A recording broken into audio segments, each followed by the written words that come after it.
Prosseguindo com o estudo da radiação solar, nesta aula vamos ver o movimento Sol-Terra.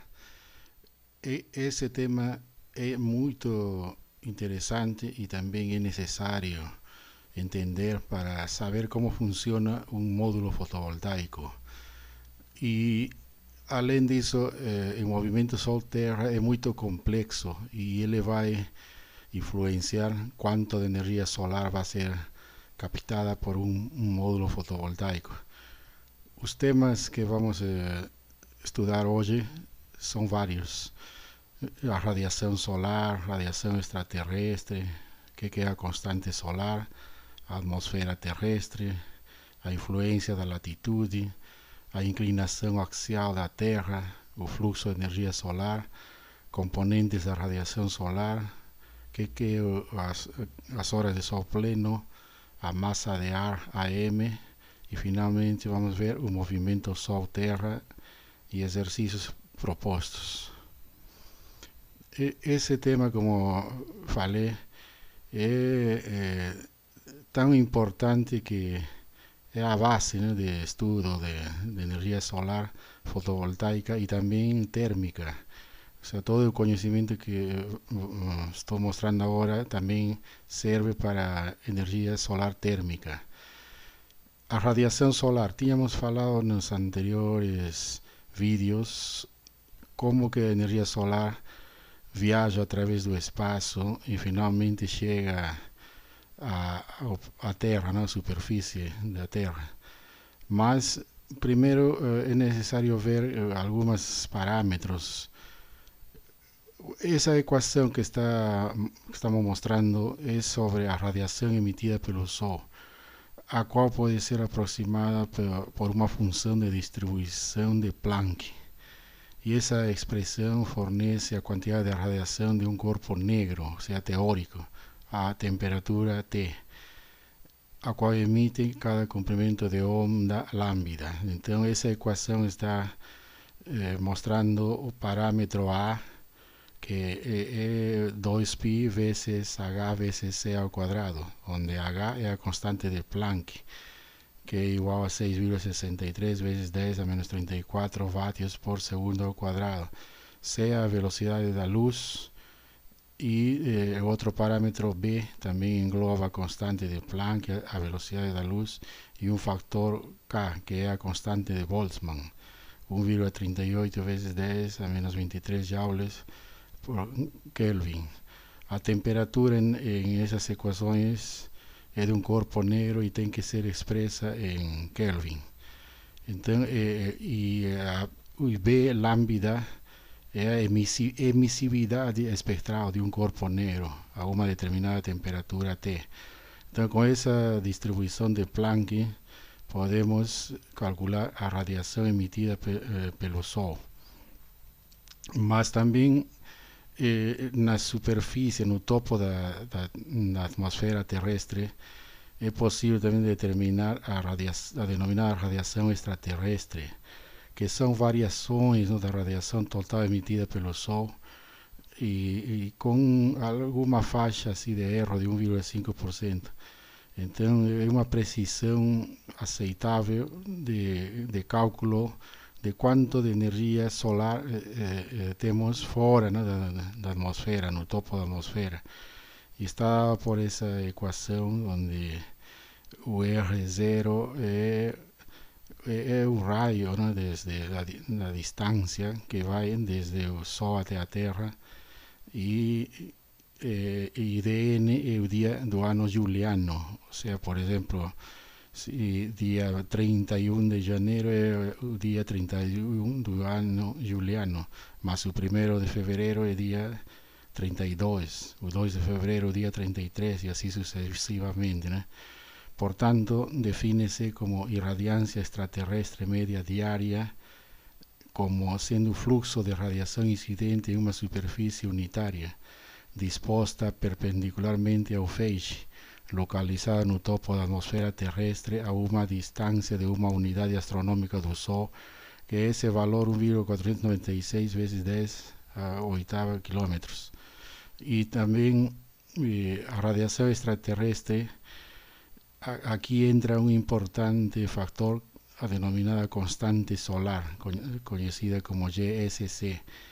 Esa constante solar vamos a ver que se determina con mediciones satelitales, más vemos ahí en esa ecuación sobre la radiación extraterrestre que para un día cualquier do ano, aquel día juliano, a irradiancia fora da atmosfera puede ser calculada con esa expresión Y0 de n, y ahí igual a constante solar. Justamente ahí entra la constante solar que multiplica toda esa, el resto de la ecuación, 1 más 0,0167 coseno de 360 días juliano dividido por los días do ano, ¿no? De un ano 365 ao quadrado, veces su coseno phi. Ese coseno phi vamos a ver después de qué son esos ángulos.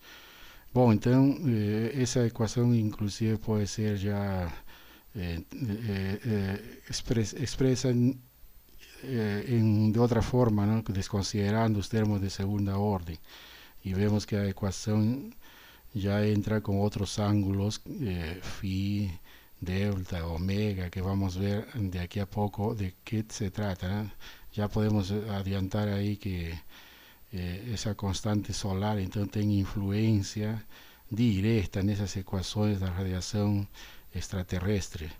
Y entonces, ¿qué es constante solar?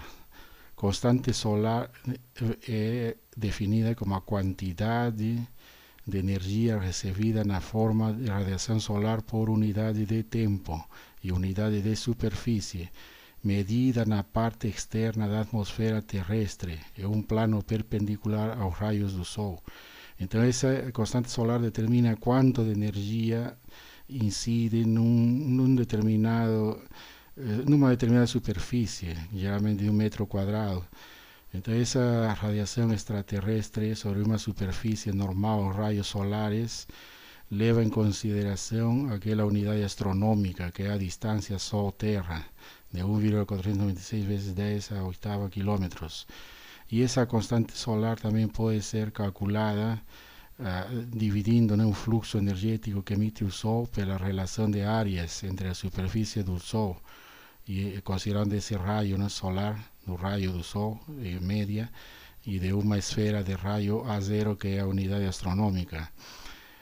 Toda essa constante solar teóricamente é possível calcular com essa equação, considerando o sigma, a constante de Stefan Boltzmann, 5,67 vezes 10 a menos 8 vatios por metro quadrado por Kelvin a quarta, vezes a temperatura a quarta em Kelvin, né? E aí vemos a divisão entre o raio solar e a unidade astronômica ao quadrado. Teoricamente daria um valor em torno atualmente de 1361 vatios por metro quadrado. Essa equação é teórica e teríamos que considerar as variações instantâneas entre o Sol e a Terra. Isso não é assim fixo, varia, né, de um momento a outro, períodos do ano, depende da atividade solar, é uma dinâmica muito complexa. Portanto, na prática, essa constante solar é determinada por medições satelitais ao longo de muitos anos. Essa constante solar atualmente na Terra, considerada assim no topo da atmosfera, o valor é de 1361 vatios por metro quadrado. Esse dado é dos últimos anos e mudou um pouco com a década de 90. Então, cada vez com maiores instrumentos, né, de medida, com quantidade de satélites em órbita fazendo essas medições, vamos vendo que essa constante solar muda. Então, na realidade, esse nome constante solar é um nome assim que, no fundo, na realidade não é uma constante, né? É um parâmetro que a curto e médio prazo varia dentro de margens estreitas. Atualmente estamos falando que o valor é 1361 vatios por metro quadrado. Mas vejamos nesse gráfico onde temos medições desde os anos 70 até 99. Todas essas medições foram feitas por diversos satélites, um conjunto, né, de instrumentos que estavam em órbita e tirando a média nessas décadas, né, de 70, 80 até 90, era a constante solar 1367 vatios por metro quadrado. Mas atualmente com medições de maior alcance, de maior tempo, aqui entram diversos laboratórios espaciais, né, como Eureka, vários outros, que vão determinando os valores e, portanto, já estamos nos anos 2008. Ese valor está en 1360,8, de ahí que consideramos, arredondando, 1361 vatios por metro cuadrado a constante solar. Entonces ese valor, como repito, muda, ¿no?, con los años, y por tanto esa constante varía, ¿no?, con el tiempo. Então, em conclusão, hoje consideramos 1361 vatios por metro quadrado a energia solar incidente no topo da atmosfera do planeta Terra. Aqui vamos fazer um exercício que depois já vou pôr a resolução no Moodle, que trata sobre esse tema. Mas antes de ver a trajetória dessa energia solar, é necessário também entender como que é a atmosfera terrestre. Por quê? Porque finalmente os raios do Sol, ou seja, os fótons, vão ter que atravessar uma camada, né? Porque desde que da fotosfera solar essa energia foi emitida, passa através de milhares de quilômetros, milhões de quilômetros, por um espaço, né? Espaço que é vazio, vácuo. E aí vamos ver que quando chega essa energia no topo da atmosfera, começa a uma série de alterações, porque nossa atmosfera vai desde a superfície do solo até uma distância acima, né, de 80 quilômetros, diversas camadas. Então vamos ver que essas camadas, a troposfera e o limite aí, a tropopausa, depois vem a estratosfera, a estratopausa, de aí vem a mesosfera, depois vem a mesopausa, que são os limites, né? E finalmente a termosfera. Para alguns vamos relembrar esses conhecimentos da atmosfera terrestre. O que é a termosfera? A termosfera é a camada mais externa, né, da atmosfera terrestre, se encontra acima, né, entre a mesosfera e a exosfera, que é já a parte do espaço, e começa entre 80 e 120 km da superfície da Terra e vai até o limite entre 500 a 1000 km do solo. As características dessa termosfera, o nome mesmo já indica calor, é muita incidência, né, de energia solar em termos de raios gama e raios X, principalmente, radiação ultravioleta. Toda essa energia provoca a ionização dos átomos de sódio e moléculas que existem nessa camada e resultam em grande quantidade de carga elétrica. E nesse processo são emitidos gases, né? Os gases existentes nessa termosfera começam a aumentar sua temperatura até centenas, né? Se registra inclusive temperaturas que podem atingir até 1500 graus Celsius. E essas partículas de ar nessa camada denominada termosfera se encontram muito separadas, né? Aí o ar já é bastante enrarecido, né? Estavam moléculas muito separadas, que inclusive essas se carregam com energia proveniente do Sol. Então, quando se carrega, aí provoca as conhecidas auroras, né, que podem ser boreais e austrais, visíveis mais nos polos. Então, essa termosfera recebe a energia solar, é a primeira camada, né, que recebe a energia solar proveniente do espaço. A seguir vem a mesosfera. Essa mesosfera já é a parte da atmosfera terrestre situada acima da estratosfera e debaixo da termosfera. E que nessa camada começa a diminuir, né, a temperatura. a medida que a altura aumenta, atingindo menos 80 graus Celsius por volta dos 80 km da superfície da Terra. Então é uma área considerada a mais fria da atmosfera. E também o ar ainda é muito assim, com moléculas muito assim extensas, né? Perto de 0,1% da massa total de ar se encontra nessa camada. E também é importante porque também acontece a ionização e as reações químicas que nessa camada acontecem são de importância para a sobrevivência da vida aqui no planeta. E essa baixa densidade do ar determina a formação de turbulências e ondas atmosféricas que interagem a escalas espaciais, né, em tamanhos muito grandes. E também essa camada é a que permite a visualização das estrelas cadentes, né, quando os meteoritos que entran na atmosfera se desintegran. A seguir ya estamos más próximos ao solo, ven a estratosfera. Essa estratosfera já é onde acontecem movimentos de ar em sentido horizontal, né? Está mais ou menos sua base entre 7 e 17 km da superfície e seu topo a uns 50 km de altura a partir do solo. E nesta camada a temperatura aumenta com a altura. Aquí vamos a ver que aumenta de menos 50 a 10 graus, ¿no? Existe uma mudança de temperatura. E também apresenta concentrações de vapor de água e temperatura constante, né, nessa denominada limite de estratopausa. Então, nessa estratosfera também começa a difusão da luz solar, importante porque aí se origina a cor azul do céu terrestre, né? E na distância de aproximadamente 30 km do solo se encontra a denominada ozonosfera, onde existem muitas moléculas de ozônio que absorvem a radiação ultravioleta do Sol. E isso acontece por reações fotoquímicas.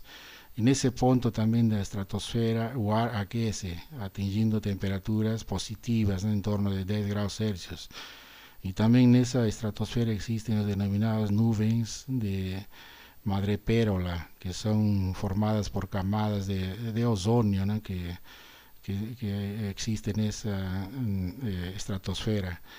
A seguir, já bem aqui próximo ao solo, já está a troposfera, a camada atmosfera terrestre que se encontra em contato com a superfície. Ou seja, na realidade nós temos contato direto com a troposfera, né, que é de menor espessura e está aproximadamente máximo até 17 km, né, de distância do solo até essa altura. E muda já nos polos, né, a uns 7 km. E nesta camada é onde acontecem os fenômenos meteorológicos, né, que verificamos aqui na Terra, como são os ventos, as precipitações de chuva e neve, e concentra também a maior quantidade de oxigênio e de vapor de água, os quais atuam como reguladores térmicos do planeta e possibilitam o desenvolvimento da vida. Caso contrário, se não existisse isso, não seria possível, né, aqui na Terra ter as condições térmicas para a vida, né, necessárias para que a vida prolifere. Então, essa troposfera também existem variações de temperatura, né, que a temperatura vai diminuindo em torno de 6,5 graus por quilômetro de altura, acima dos 2.000 metros. Bom, toda essa camada da atmosfera terrestre actúa, né, como uma enorme barreira. Portanto, os raios solares vão ter que atravessar, os fótons, né, melhor falando, vão ter que atravessar toda essa camada e vamos ver que a quantidade de energia solar existente no topo da atmosfera não é a mesma que vamos verificar, por exemplo, no nível do mar. E também outro fator importante que devemos levar em conta é a latitude. A latitude está relacionada com as coordenadas geográficas, ¿no?, o geodésicas que define uma esfera de referência, né? E esse com relação ao Equador, ao plano do Equador, e uma normal, né? A superfície de referência. A latitude varia então desde o Equador até os polos. Entre el polo sur y el polo norte vamos a ver que estamos hablando desde 0 hasta 90 grados, y cuando estamos hablando de los polos vamos a tener que considerar un valor, ¿no? Positivo o negativo, dependiendo ahí de los hemisferios.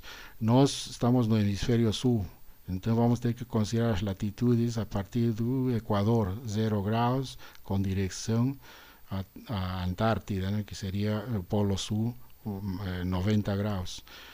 Esa esfera hace entonces que los rayos solares geralmente se concentren en la faixa do Ecuador, y a medida que avanzamos a latitudes próximas a los polos, a captación de rayos solares, por tanto de fótons, va a mudar mucho, ¿no? Mayor captación no Ecuador y menor próximo a los polos.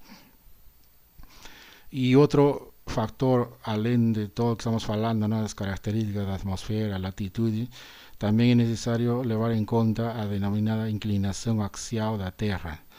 Esa inclinación axial, también llamada oblicuidade, es un ángulo, ¿no? Que el eixo de rotación de un planeta hace con el plano de su órbita.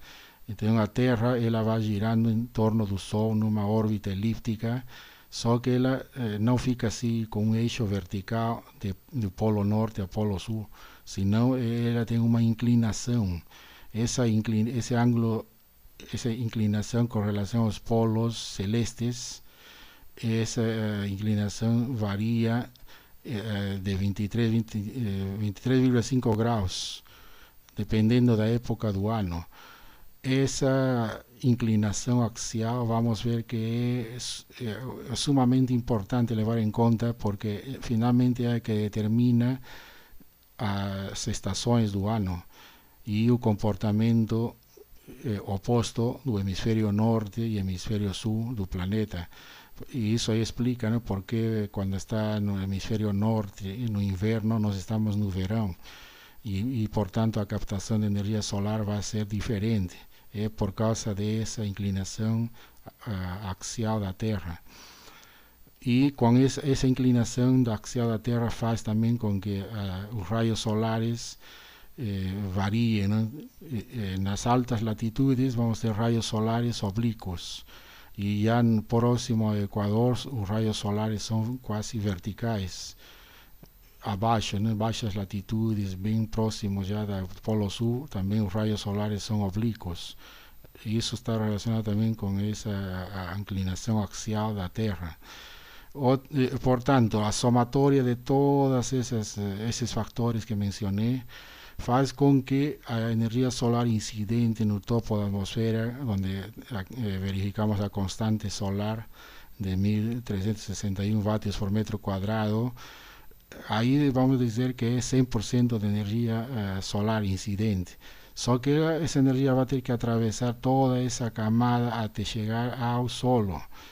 Mas vão existir diversos fenômenos, ¿no? De reflexão, de absorção, de difusão e de reflexão também, né, importante das nuvens, de todas as moléculas existentes nessas camadas e as características de cada camada da atmosfera vão filtrar essa energia solar incidente no topo, de tal forma que consideramos em média, dependendo isso da latitude, da posição da Terra, que a irradiação solar incidente no solo é em torno mais ou menos de 40%. Do 100% que estava no topo, vamos ver que 60% não atinge a superfície da Terra, e portanto um módulo fotovoltaico vai receber uma quantidade que não é como se fosse um módulo fotovoltaico instalado num satélite ou uma estação espacial, né, que está em órbita. Aqui na Terra é bem menor. E os fenômenos que acontecem são, como já falei, a reflexão da energia solar por causa das nuvens, a absorção por causa do ozônio, do oxigênio, anidrido carbônico, vapor de água, etc. E também outra parcela se dispersa devido à existência de moléculas, gotas de água, pó em suspensão. Então, tudo isso atua, né, de tal forma que não vamos conseguir a maior quantidade de energia solar existente no topo. Essa energia solar, então, vai ser a que finalmente vai atingir o módulo. E todas essas características fazem com que existam algumas variações da radiação solar incidente em um módulo fotovoltaico ou em qualquer objeto ou instrumento de medição ou qualquer outro conversor que trabalhe com energia solar. Aqui vamos ver que existem umas componentes importantes, né, que são a radiação direta, a radiação difusa e a radiação de albedo. Então, quando vemos o dia vai mudar, né? Tem dias que são totalmente de céu aberto, tem outros dias que é muita nuvem. Isso vai estar relacionado com a estação também e a posição do local com relação ao Equador, ou seja, a latitude. Em suma, o que é a radiação solar direta? A radiação solar direta está constituída pelos feixes de raios restos provenientes do disco solar. Essa radiação direta podemos verificar em dias totalmente ensolarados, sem existência de nuvens. E não é sempre, né, que acontece radiação solar direta. Depende muito da estação, do local, da latitude. A radiação solar difusa já é aquela que vem de todo o céu e está constituída por raios não diretos e dispersos pela atmosfera. É aquela visualização que temos num dia com nuvens. O dia está com nuvens, mas está claro, né? E não verificamos radiação direta, mas toda é radiação solar difusa. O módulo fotovoltaico vai trabalhar também, vai gerar menos energia. O ideal seria que trabalhe com radiação solar direta, mas isso não vai acontecer sempre. O que vai acontecer é maior quantidade de radiação solar difusa. E existe outra parcela denominada radiação do albedo, que é a que provém por causa da reflexão da radiação incidente. Esse albedo está relacionado com o tipo do solo, as paredes existentes num determinado local, a vegetação, se é uma área aberta, gramado, neve, depende, o albedo vai mudar de acordo com essa característica do solo. E a radiação solar global é a somatória de tudo. A radiação global é a somatória da radiação direta, difusa e o albedo. Portanto, quando estamos falando de radiação, neste caso estamos falando de energia, vatios hora por metro quadrado. São unidades de energia. E portanto também a radiação global, que é a somatória de tudo, pode ser expressa em kilovatios hora por metro quadrado dia, em megajoules metro quadrado dia e outras unidades, né, que podem existir de energia. Este gráfico mostra então o resumo, né? Uma grande quantidade de energia no topo da atmosfera não vai ingressar por causa principalmente da termosfera e vários outros fenômenos que acontecem. Componente direta vai atingir a Terra só em algumas ocasiões, de dias ensolarados, de grande incidência solar. O albedo vai sempre existir pelas reflexões, né, e características do solo. E a componente difusa é aquela que está aí presente a partir da reflexão das nuvens. Então, essas são as principais componentes. Agora, ao falar assim em termos de unidades, vamos definir, e é importante que um aluno que esteja estudando esta área de energia solar leve em conta estas 4 definições, né? O que é a radiação solar? Radiação solar, então, é um termo genérico que se refere ao fenômeno físico, transporte de calor e energia na forma de ondas eletromagnéticas. Isso é a radiação solar, um termo genérico. E radiância é a densidade de potência incidente numa superfície. Ou seja, é o fluxo de energia que atravessa uma determinada área em um certo período de tempo, e a unidade é vatios por metro quadrado. Lembrando que a definição de vatio é joule por segundo, ou seja, é a energia que flui em um segundo, é a unidade de potência. Então, aqui estamos relacionados com vatio. Aqui coloquei esse gráfico aqui para lembrar que em português existe essa facilidade, né, de irradiância, o chapeuzinho aí de irradiância, o circunflexo está relacionado com a potência, para não esquecer, irradiância relacionem com potência. Irradiação é a energia incidente em uma superfície por unidade de superfície ao longo de um certo período de tempo. Então, irradiação pode ser horária, diária, anual. Então, é uma unidade de energia, vatios-hora por metro quadrado, ou quilowatios-hora por metro quadrado dia, pode ser, ou quilowatios-hora por metro quadrado anual. Enfim, depende como integramos essa energia. A insolação é as chamadas horas de sol, que são as horas, no período de tempo durante o qual o feixe de radiação solar direta ilumina uma superfície. Essas horas de sol, de insolação direta, vamos ver que existe um artifício, porque não vai ser sempre, né? Um valor assim vai mudar muito, né, durante as horas do dia, e depende da posição do local. Então é um valor que muda muito, e essas horas também definem quanto de energia solar vai incidir num módulo fotovoltaico em um determinado dia ou estação, né? O verão tem maior quantidade de horas de sol, o inverno é o oposto. Então essa insolação é importante porque vai incidir na quanto de energia vamos produzir. Um fator importante também que deve ser levado em conta relacionado com a insolação são as denominadas horas de sol pleno, com a abreviatura HSP. Essas horas de sol pleno são importantes porque vamos utilizar muito no dimensionamento de sistemas fotovoltaicos. Finalmente, o tempo de incidência de energia solar vai estar relacionado com essas horas de sol pleno.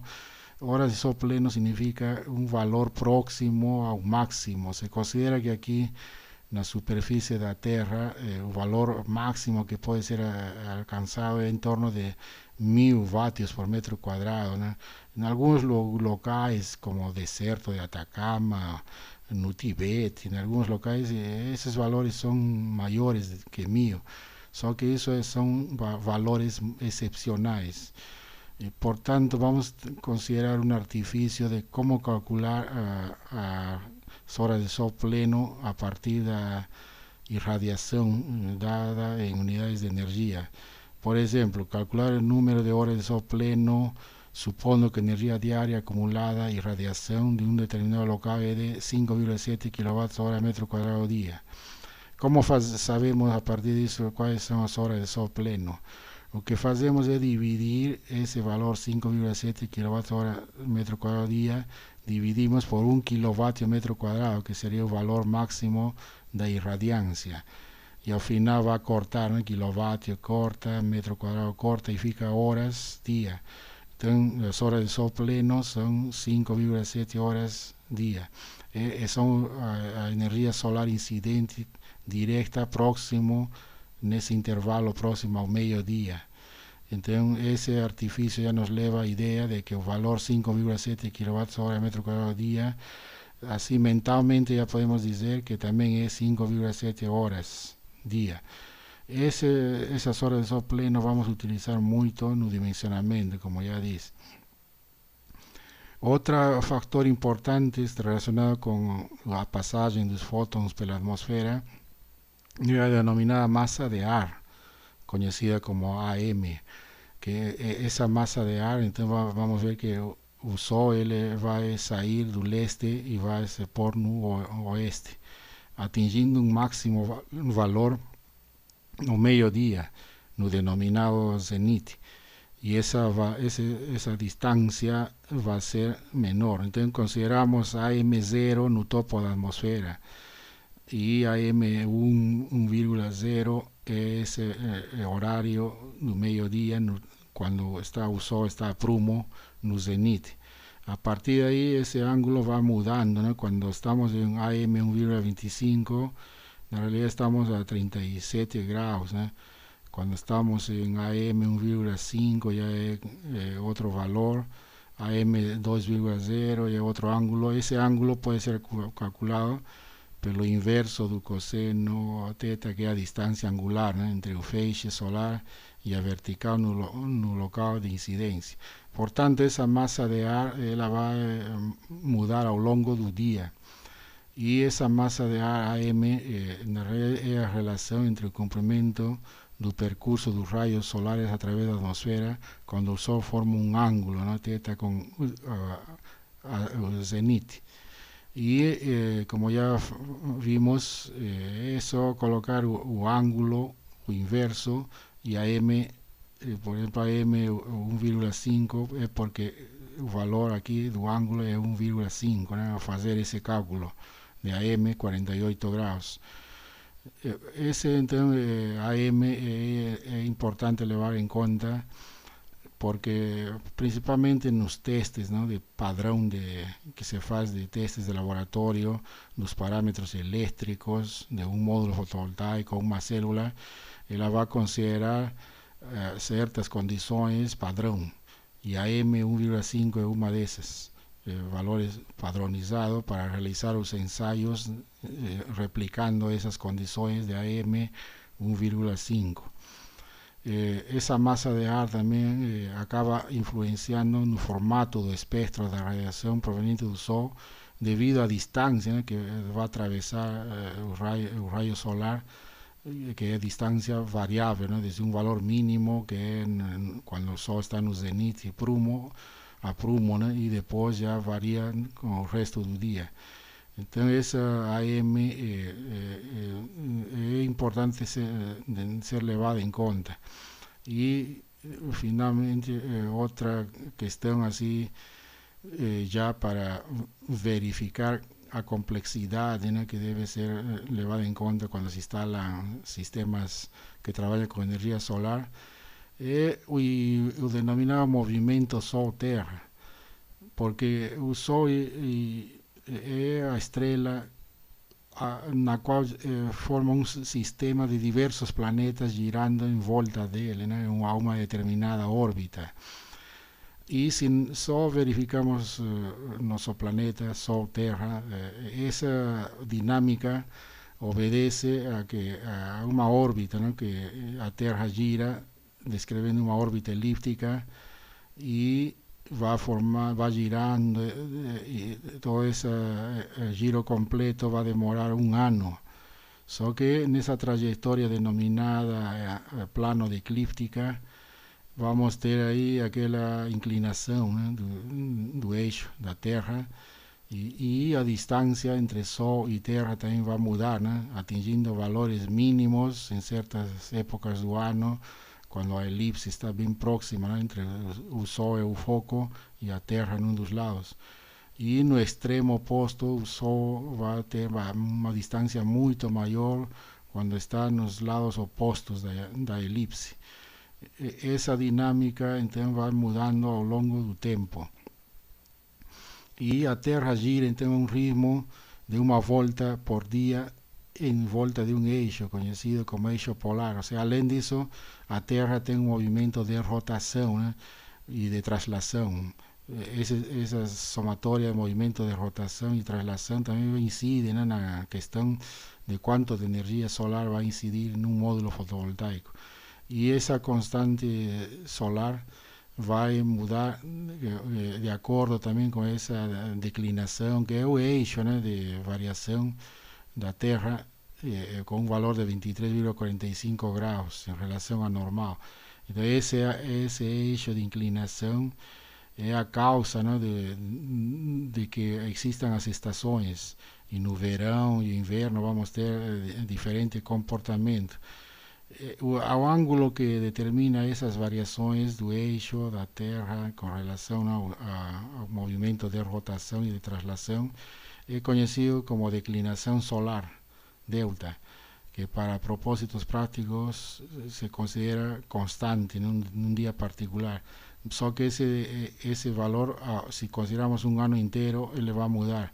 Aqui neste caso estamos olhando desde o ano inteiro, os meses desde janeiro, fevereiro, março, e vamos ver que essa declinação, que é o ângulo determinado por esse plano, vai mudar desde um valor de menos 23,45 graus e depois vai ao longo do ano, quando chegamos a próximo abril, aí ele vai passar para cima, atingindo um valor máximo de positivo, né, 23,45, e outra vez decai. Essa declinação é possível ser calculada com esta equação: 23,45 vezes seno de 360 vezes dn, o dia juliano, menos 80, e dividido pelos 365 dias do ano. E esse ano juliano varia entre 1 e 365 dias. Além disso, essa declinação solar é a que define as estações. Na realidade, é a inclinação do eixo, né, da Terra, e define os equinócios de primavera, né, 23 de setembro, e equinócio em outono, né, 21 de março. Nesses dias, quando acontecem os equinócios, o Sol se encontra, né, aqui no Equador, e sua duração é igual ao da noite em toda a Terra. Já no caso dos solstícios de verão, 22 de dezembro, o Sol então se encontra no Trópico de Capricórnio, e aí vamos ter que os dias são mais longos e as noites mais curtas. E aí vemos também que, devido a essa inclinação, a incidência solar é totalmente oposta. Se consideramos o hemisfério norte e com relação ao sul, vamos ter estações opostas. E assim vamos ver que nesse movimento Sol-Terra, se começamos aqui nesse gráfico, na posição 1, vamos ter que nesse solstício, né, que é a distância mais longa, vamos ter diferente visualização dos raios solares, né, tanto do hemisfério sul com relação ao norte. O hemisfério sul, neste caso, está recebendo a máxima quantidade de energia solar e o norte menos. E aí a Terra vai avançando, chegamos na posição 2, onde a distância aí já é menor. E aí no hemisfério sul acontece a estação, né? Estamos aqui do verão, passamos depois ao outono, aqui já vamos chegar no inverno, na primavera, né? E são opostos para o hemisfério norte. Então nós estamos no hemisfério sul e vamos ter que ver, né, como que é o comportamento dessa declinação, considerando o nosso hemisfério. Então no hemisfério norte, vamos ver aqui nesse gráfico, é interessante porque mostra que um módulo fotovoltaico no hemisfério norte ele vai ser posicionado olhando ao sul. E aí vai mudar, né, dois extremos. 22 de dezembro, o ângulo de inclinação, né, desses raios solares é o mínimo. E para atingir um valor assim de uma quantidade determinada de energia solar, vamos precisar de 2,24 metros quadrados de área para ter a mesma energia. Já em 21 de junho, os raios solares são quase verticais e vamos precisar 1,04 metros quadrados de área para ter a mesma energia. O caso oposto é no hemisfério sul, né, onde já a maior quantidade de energia vai acontecer quando entramos no verão, em dezembro, e a menor quantidade é no inverno, né, que acontece em junho. Então, e aqui no módulo vai estar olhando ao norte. Essas considerações devemos levar em conta. Y esa geometría Sol-Terra hace con que también existan ángulos, ¿no? Que ya tenía mencionado a latitud, que a distancia angular, ¿no? A partir del Ecuador con relación a los polos, va a determinar también que a inclinación do conversor, neste caso módulo fotovoltaico, vai ter aí uma inclinação beta que geralmente é a própria latitude. Ou seja, se o módulo vai ser instalado em São Paulo, geralmente esse ângulo vai ser 23 graus e com umas 5 graus adicionais assim de inclinação para corrigir isso, né, ao longo do ano. Nessa geometria Sol-Terra também vamos ver a existência de outros ângulos. No caso, esse ângulo azimutal, que é a distância angular, aqui está definido a trajetória do Sol desde quando sai, né? Aqui nesse caso del este a oeste, aqui está o norte e o sul. Essa é a distância angular entre a projeção da normal ao plano na horizontal e o meridiano local, é denominado ângulo azimutal. E varia, né, igual a zero quando a superfície está voltada para o sul, negativa para o leste e positiva para o oeste. Então esse ângulo azimutal está relacionado com esse movimento do Sol e com relação ao meridiano local. Outro ângulo importante é o ângulo horário, ômega. Esse ângulo horário é a distância angular entre o feixe solar e o meridiano local. Em outras palavras, é o arco de linha do Equador contado desde o ponto de interação do Equador com o meridiano do observador, o círculo horário do astro.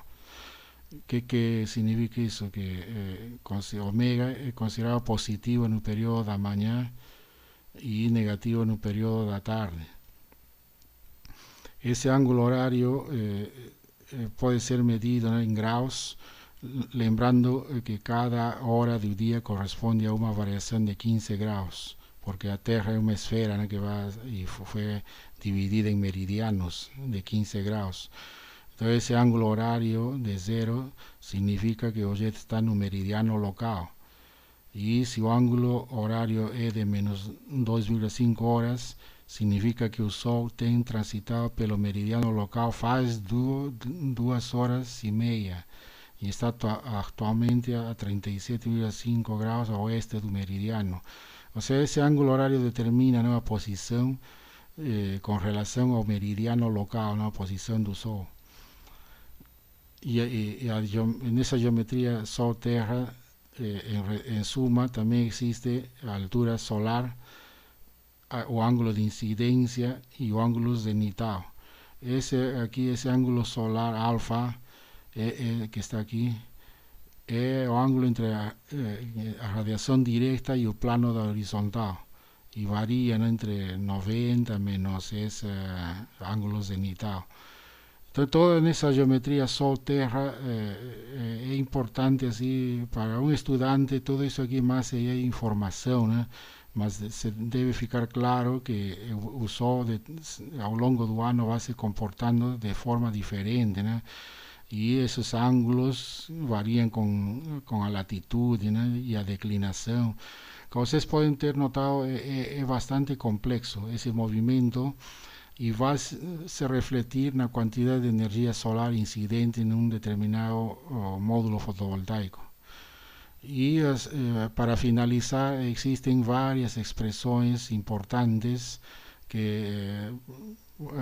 com as quais podemos calcular o ângulo horário. A equação está aqui, que é 12 menos t, t é a hora do dia, expressada em relação à média-noite solar. O t é igual a 0 ou 24 horas. E esse 360 graus é da esfera, né? Ou igual a 15 vezes 12 menos t em graus. Esse ângulo horário também é possível calcular levando em conta o arco cosseno, né, dos outros ângulos de posição do Sol. O número de horas diárias do Sol, ou seja, a insolação, também é possível calcular mediante esta equação, que está aqui, 48 dividido por 360 vezes o ângulo horário. A altura solar também é possível calcular através de seno de alfa, considerando a declinação y a latitude, y también o ángulo horario.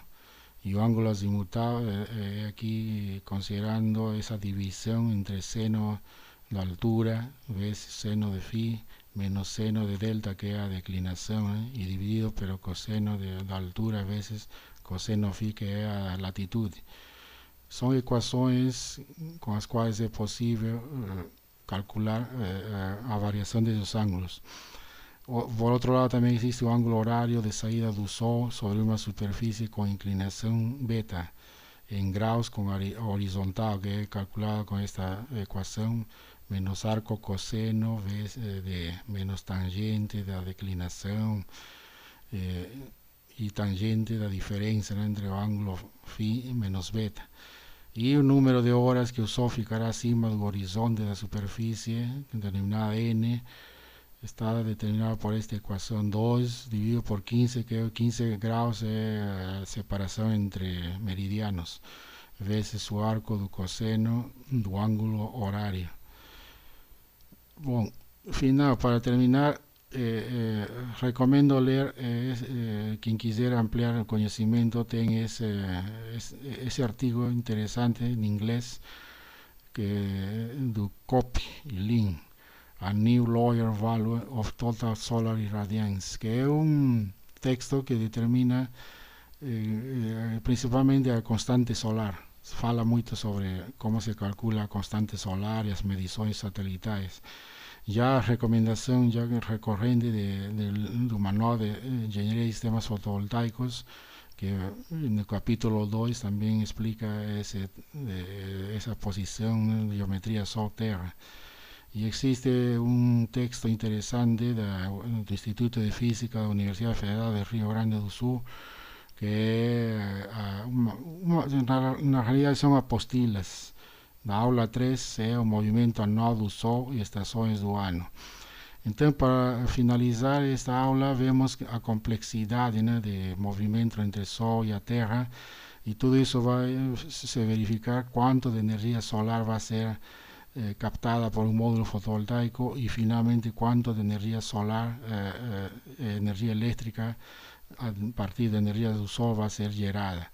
Isso vai mudar ao longo do ano, da posição do local, da latitude, e sempre no Equador vamos obter a máxima quantidade de energia elétrica gerada por um módulo fotovoltaico e menor quando está próximo aos polos. Então tudo, essa aula termina aqui. Muito obrigado.